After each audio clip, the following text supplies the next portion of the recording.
मजलिस इत्तेहादुल मुस्लिमीन के सदर बैरिस्टर असदुद्दीन अवैसी साहब की ताजबाग नागपुर के अंदर जो है तो एक जनसभा हुई। उसके अंदर बड़ी तादाद में जो है तो जनता की उपस्थिति रही और ऑल इंडिया मजलिस इत्तेहादुल मुस्लिमीन के पक्ष में असदुद्दीन अवैसी साहब ने जो है तो यहाँ पर जनता से वोट मांगे, क्योंकि हमारा आप जानती है कि ऑल इंडिया मजलिस इत्तेहादुल मुस्लिमीन के यानी कि एमआईएम के प्रत्याशी यहाँ पर चुनावी मैदान में है। और नागपुर की जिस तरह से जो जनसभा हुई है उसके अंदर पूरी तरह से अगर देखा जाए तो रूहानी माहौल था और जनता की जो उपस्थिति थी वो काफ़ी कुछ चीज़ें इस बार जो है तो बताते हुए इसमें नज़र आई।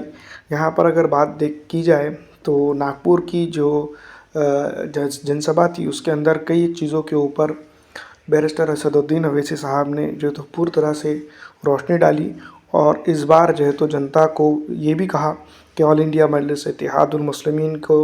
वोट दे और क्यों वोट दे इसकी पूरा तरीका जो है तो उन्होंने बताया।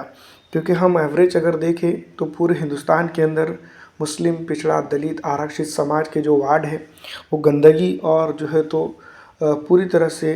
जिसको हम डेवलपमेंट से दूर है, इस तरह से हम समझ सकते हैं और देख सकते हैं। इसके बावजूद भी जो है तो उन नेताओं ने सिर्फ मुसलमानों का इस्तेसाल, पिछड़ों का, दलितों का इस्तेसाल किया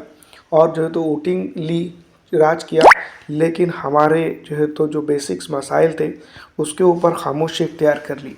तो इसी के चलते अब जनता के पास एमआईएम के सदर बैरिस्टर असदुद्दीन अवैसी साहब लगातार जाते हुए नज़र आ रहे हैं और जो है तो ऑल इंडिया मजलिस इत्तेहादुल मुस्लिमीन के पक्ष में जो है तो वोट मांगते हुए नज़र आ रहे हैं। तमाम तर चीज़ें हैं, देखना ये भी है कि ऑल इंडिया मजलिस इत्तेहादुल मुस्लिमीन के सदर बैरिस्टर असदुद्दीन अवैसी साहब को यहाँ पर जनता कितना पसंद करती है और इनकी पॉलिटिकल पार्टी के प्रत्याशियों को कितनी तादाद में चुनकर महानगर पालिका के अंदर भेजती है, ये भी सबसे इम्पॉर्टेंट पॉइंट रहेगा।